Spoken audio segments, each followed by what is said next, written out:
बिस्मिल्लाहिर्रहमानिर्रहीम। नाज़रीन अस्सलाम वालेकुम। नाज़रीन, पाकिस्तान में दहशतगर्दी के वाक़यात जो है उसमें इजाफा भी हो रहा है और दूसरी साइड से तहरीक तालिबान पाकिस्तान जो मिलिटेंट ग्रुप है वो अफ़गानिस्तान की सरज़मीन भी इस्तेमाल कर रहे हैं। और इस वक्त पाकिस्तान के सूरत हाल जो है स्पेशली सिक्योरिटी के हवाले से ख़ासकर दो सूबों में खैबर पख्तूनख्वा और बलूचिस्तान में दिन ब दिन जो है वो ख़राब होती जा रही है ड्यू टू ये मिलिटेंसी या अस्करियत पसंदों की वजह से। जब से अफ़गानिस्तान में तालिबान की हुकूमत आई तो ये तस्वर किया जा रहा था कि शायद अब इस खत्े में और ख़ासकर पाकिस्तान में जो है मिलिटेंट्स की असरात या उनकी जो ताकत है वो कम हो जाएगी, क्योंकि अफ़गान तालिबान ने एक साइड पे दोहा में जो मुआहिदा हुआ था उसमें ये तस्लीम किया था कि वो अफ़गानिस्तान की सरजमीन किसी के ख़िलाफ़ इस्तेमाल नहीं होने देंगे। और दूसरी बात ये थी कि पाकिस्तान में ज़्यादातर ये भी तस्वर किया जा रहा था कि जो तासुर है कि पाकिस्तान ने अफ़गान तालिबान की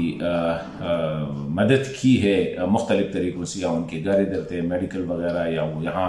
वो रह रहे थे वगैरह वगैरह, जिस तरह पाकिस्तान पे इल्ज़ाम है तो इसका भी अफ़गान तालिबान एक वो करेंगे, रिस्पॉन्ड करेंगे इसको भी।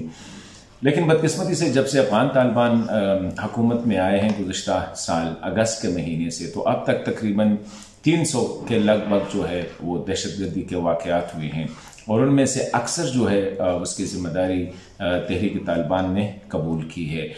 दूसरी से ये कि नवंबर के महीने में जब तालिबान ने जंगबंदी को ख़त्म करने का ऐलान नहीं किया था, सिर्फ नवंबर के महीने में तकरीबन 60 हमले हुए हैं और इसमें ज़्यादातर जो है खैबर पख्तूनख्वा और 3-4 बलूचिस्तान में हुए हैं। तो इसके बाद जंगबंदी का मतलब एक आर्जी एक ऐसी जंगबंदी थी जो सिर्फ बराए नाम थी।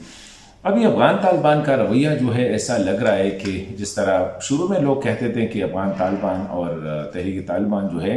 ये एक सिक्के के दो रुख हैं, जो अक्सर हमारे जो पॉलिसी साइंस है वो इनसे इत्तेफाक नहीं करते थे।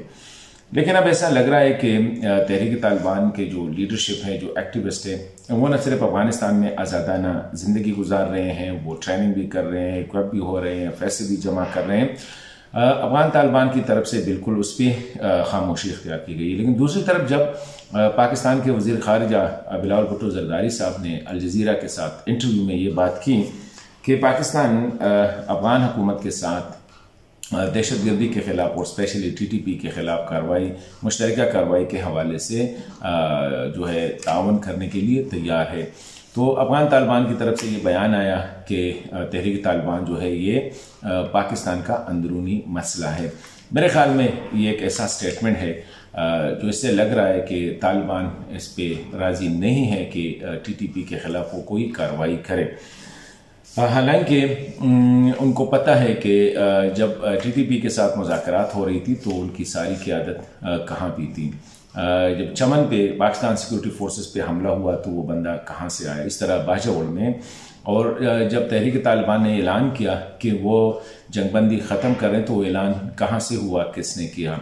और जितने भी TTP के रहनुमा टारगेट किलिंग में मारे गए, खा वो खुरासानी थे या मुल्ला इब्राहिम या बाजौड़ी वगैरह, सारे कहाँ पे मारे गए, अफ़गानिस्तान ही में मारे गए हैं। तो अभी तालिबान का जो रवैया है न सिर्फ ये है कि उसने अभी तक तालिबान की तहरीक तालिबान की किसी भी कार्रवाई की मसम्मत भी नहीं की है और न इनको इसको मानने के लिए तैयार है कि TTP जो है वो अफ़गानिस्तान की सरजमीन इस्तेमाल कर रही है। हालांकि दूसरी साइड पे तालिबान ने अलकायदा, IMU और ETIM वगैरह जैसे दहशतगर्द तंजीमें जो है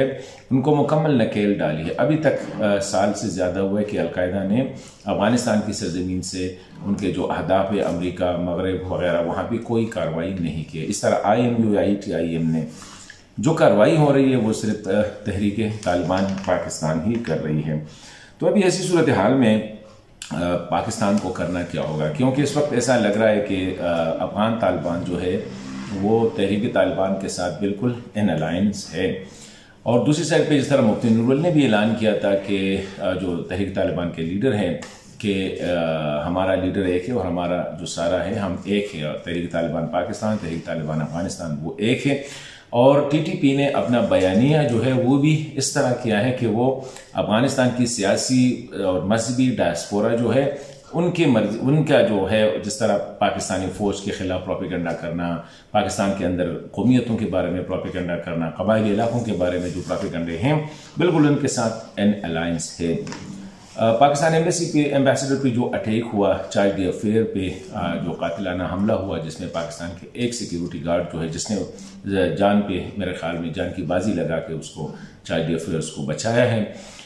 उस हमले को भी चलो ठीक है, वो कहते हैं कि दाइश ने कबूल किया है, लेकिन जो लग रहा है मेरे ख्याल में उसमें कुछ और इसकी तफ्तीश होनी चाहिए कि वाकई दाइश ने किया है। और जो वो कहते हैं कि एक बंदे को अरेस्ट किया है और उसका ताल्लुक अफगानिस्तान से नहीं है, तो वो कहाँ से है, मतलब है कि सवालात उसमें भी हैं।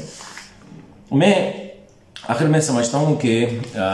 जो मसला है TTP का, वो दिन ब दिन जो है वो ज़ोर पकड़ता जा रहा है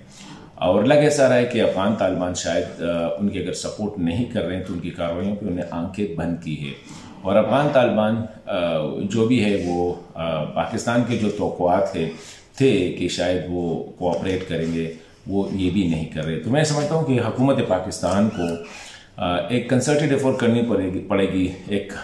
पॉलिसी बनानी पड़ेगी कि इस मसले को, क्योंकि ये अफगान जो TTP है वो अफगानिस्तान की सरजमीन इस्तेमाल कर रहे हैं, वहाँ से हमले कर रहे हैं, वहाँ पे उनके ट्रेनिंग सेंटर है, सब कुछ वहाँ पे है।